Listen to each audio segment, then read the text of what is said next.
السلام علیکم ورحمۃ اللہ وبرکاتہ۔ انہیں مانا، انہیں جانا، نہ رکھا غیروں سے کام، للہ الحمد میں دنیا سے مسلمان گیا۔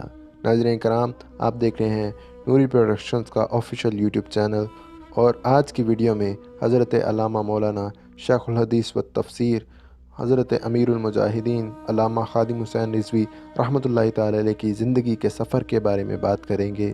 ناظرین کرام، اس ویڈیو کا مقصد آپ کو اس ہیرے کی زندگی کے بارے میں بتانا ہے جو آج ہم نے کھو دیا ہے۔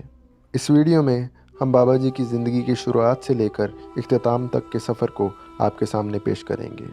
تو سب سے پہلے بات کرتے ہیں علامہ صاحب کے بچپن کی۔ 22 جون 1966 کو ضلع اٹک کے علاقہ نکاتوت میں آپ رحمۃ اللہ تعالی علیہ کی پیدائش ہوئی۔ آپ کے والد کا نام حاجی لال خان تھا۔ آپ رحمۃ اللہ تعالی علیہ شیخ الحدیث بھی تھے اور شیخ القرآن بھی تھے۔ آپ نے ابتدائی تعلیم اپنے گاؤں سے حاصل کی۔ 1974 میں دینی تعلیم کے حصول کے لیے گھر چھوڑا اور جامع مسجد عیدگاہ جہلم نے داخلہ لیا۔ وہاں حافظ غلام حسین آپ کے استاد تھے۔ 1978 میں قرآن پاک حفظ کر کے درس نظامی کے لیے لاہور مسجد وزیر خان میں قاری منظور حسین کے پاس آ گئے۔ انہوں نے آپ کو جامعہ نظامیہ لاہور میں داخل کروایا۔ جن اساتذہ سے آپ رحمۃ اللہ تعالی علیہ نے تعلیم حاصل کی ان میں مفتی عبدالقیوم ہزاروی، مفتی عبداللطیف نقشبندی، علامہ محمد رشید نقشبندی، علامہ عبدالحکیم شرف قادری اور علامہ حافظ عبدالستار سعیدی شامل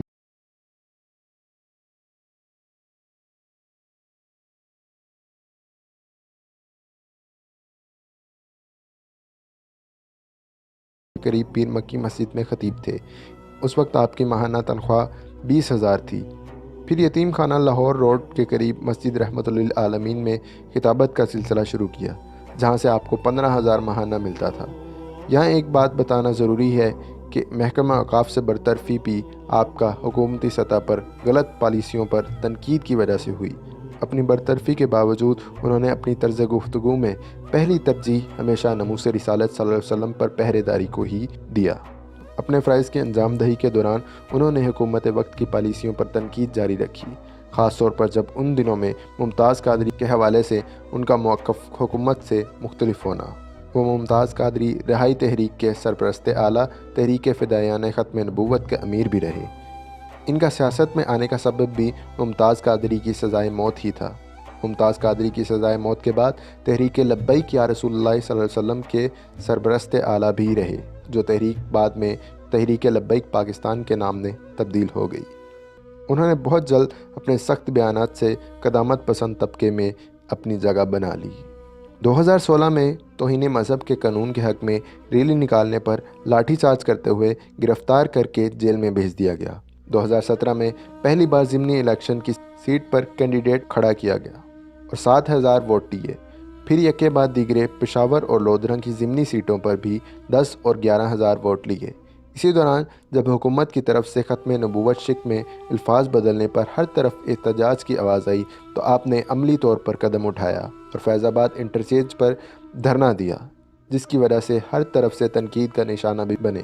حالانکہ ان کی اپنی پارٹی کے اندر سے بھی کئی لوگ ان کے اتنے سخت رد عمل پر ان کے خلاف ہوئے، لیکن وہ اپنے موقف پر ڈٹے رہے، کیونکہ وہ اپنی زندگی سے زیادہ ختم نبوت صلی اللہ علیہ وآلہ وسلم پر پہرے داری کو ترجیح دیتے تھے۔ انہیں کئی بار اپنے موقف سے پیچھے ہٹنے کے لیے بڑی بڑی آفرز بھی ہوتی رہیں، لیکن انہوں نے اس بات کی پرواہ کیے بغیر کہ میرا انجام کیا ہوگا ثابت قدم رہے۔ 2018 میں آسیہ رہائی کیس میں احتجاج کرنے پر پھر جیل جانا پڑا، جہاں اپنے ساتھ 200 کے قریب ان کے عزیز و اقارب بھی جیل میں گئے، جن میں ان کے 90 سالہ ماموں بھی جیل میں تھے۔ جیل میں انہیں سردیوں کی سخت راتوں میں صرف ایک کمبل دیا گیا، جس کی لمبائی چوڑائی اتنی تھی کہ سر ڈھانپو تو پاؤں ننگے اور پاؤں ڈھانپو تو سر ننگا۔ وہ ویل چیئر کے بغیر 2 منٹ بھی زمین پر نہیں بیٹھ سکتے تھے، لیکن جیل میں پورے 6 ماہ بغیر کرسی کے زمین پر بیٹھے رہے، کیونکہ ان کے نزدیک ہماری ہر کوشش حضور صلی اللہ علیہ وآلہ وسلم کی ناموس سے شروع ہو کر ان کی ناموس پر ہی ختم ہوتی ہے۔ ہر روز ان سے ان کے موقف سے پیچھے ہٹنے پر عہد نامہ دیا جاتا تھا کہ ان پر دستخط کر دیں تو رہائی مل جائے گی، لیکن وہ اپنے اس بیانیے سے ایک قدم بھی پیچھے نہیں ہٹے۔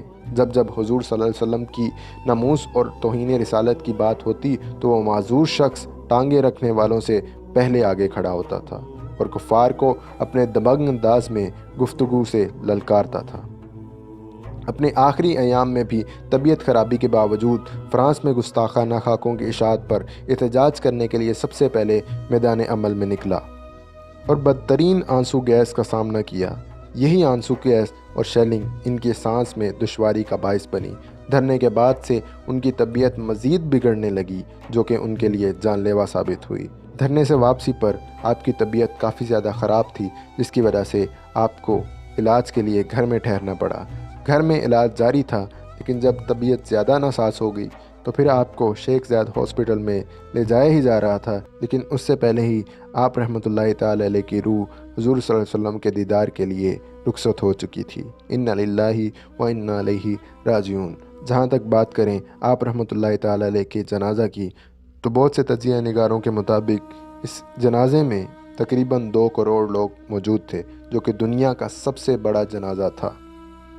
بہت سے جلسے ہوئے، بہت سی کانفرنسیں ہوئیں، لیکن آج تک کسی بھی کانفرنس کے اندر اتنی عوام نہیں ہوئی کہ مینار پاکستان پورا بھر جائے۔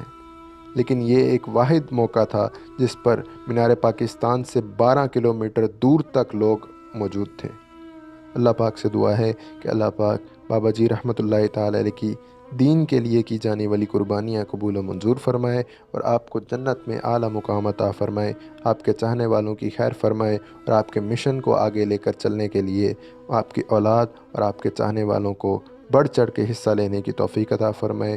اگر آپ کو یہ ویڈیو پسند آئی تو آپ اس کو لائک اور شیئر ضرور کریں، اور مزید ایسی ویڈیوز دیکھنے کے لیے ہمارے چینل کو سبسکرائب ضرور کریں۔ اللہ حافظ۔